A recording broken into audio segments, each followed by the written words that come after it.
Édition 2022 du All for Content. Nous recevons sur notre plateau Monsieur Bosselu, Béranger de son prénom. Bonjour. Bonjour. Merci d'être parmi nous cet après-midi. Vous êtes ingénieur commercial chez Heinden. Exactement. Heinden est une entreprise qui est située à Poitiers. Exactement. Depuis 1998 ? Exactement. Alors historiquement, on était à Châtellerault, mais on a déménagé sur Poitiers, dans la ville d'entreprise, en effet. Et alors vous faites quoi chez Heinden ? Alors moi je suis ingénieur commercial, donc je suis en charge de répondre au marché pour commercialiser la solution. Je m'occupe à la fois de la partie bien sûr fonctionnelle, donc réponse à toutes les questions d'utilisation et également aux questions techniques. Et alors si vous deviez décrire en quelques mots Heinden ? Alors Heinden, c'est une structure, c'est une PME qui développe et commercialise la solution donc ePhotoDAM. Dont on va parler. Exactement, qui représente aujourd'hui près de 350 clients répartis principalement sur la France, la Suisse et la Belgique. Voilà, rapidement. Donc vous êtes très francophone. Très francophone, made in France, complètement. Et vous avez visiblement un portefeuille client qui est assez important avec des grands comptes. Complètement, on a des grands comptes comme par exemple France Télévisions, RTE, EDF qui sont clients chez nous. On a également des institutionnels comme le ministère de l'Agriculture qui est client chez nous par exemple. On a aussi des ETI, des sociétés qui sont plus petites, le logiciel s'adaptant facilement à tout type de besoin. On parlait il y a quelques instants de ce portefeuille client. Il est assez grand et assez justifié parce que notamment vous êtes capable d'être dans la gestion et dans la diffusion, mais de quel contenu exactement ? Alors nous on va vraiment être concentré sur, donc justement comme vous disiez, la centralisation de contenu. C'est vraiment de l'image, de la vidéo, des fichiers audio et pourquoi pas aussi quelques documents bureautiques comme des PDF, des Word ou autres. Donc l'idée de la solution c'est vraiment donc de centraliser ces données médias à un endroit pour qu'on puisse à la fois la consommer en interne, voilà, les partenaires ou autres puissent venir la chercher, mais également à l'externe pour la diffuser, pourquoi pas sur les réseaux sociaux, auprès de services presse ou autres. Vous faites du stockage en fait.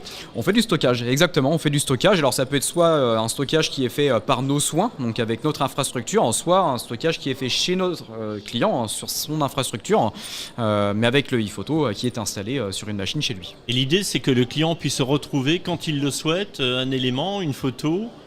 C'est exactement ça. De la manière la plus intuitive, la plus simple, la plus facile possible. Exactement. Suite à l'indexation d'un média, donc la personne aura mis des mots-clés, des champs descriptifs, différentes informations pour décrire en fait le média. L'utilisateur lui va se connecter à l'interface. Il va passer par différentes fonctions de recherche. Vous avez la recherche plein texte, qui est celle que l'on connaît tous avec les suggestions de termes qui apparaîtront. Vous avez la recherche par facette notamment, où là on fait une première grande recherche et comme on est habitué sur les moteurs e-commerce, vous savez, il y a des filtres qui apparaissent sur le côté qui se contextualisent. C'est exactement ce que l'on propose. La personne se connecte, elle fait une recherche, pourquoi pas large, si elle ne maîtrise pas très bien le langage de la structure, mais ePhoto sera capable de l'aider à retrouver ces médias avec ces fameux filtres. Alain parlait justement de cette nouvelle gestion. Il faut s'adapter constamment au e-commerce. C'est notamment ce que vous proposez avec cette mise à jour, la 4.1 de son prénom avec ePhotoDAM. Quelles sont les fonctionnalités qui s'ajoutent à cette nouvelle mise à jour ? Alors, on a développé plusieurs choses. On a déjà amélioré nos API pour que ePhoto puisse communiquer avec d'autres outils. Ça permet quasiment tous les autres outils de venir piocher des informations de ePhoto, mais également d'en récupérer. Si on le souhaite, on peut aller dans les deux sens, import, export de données. On a également fait des développements sur ce qu'on appelle les webhooks. C'est pour venir récupérer des URL à certains moments de vie, je dirais, des médias pour avoir des informations qui ressortent.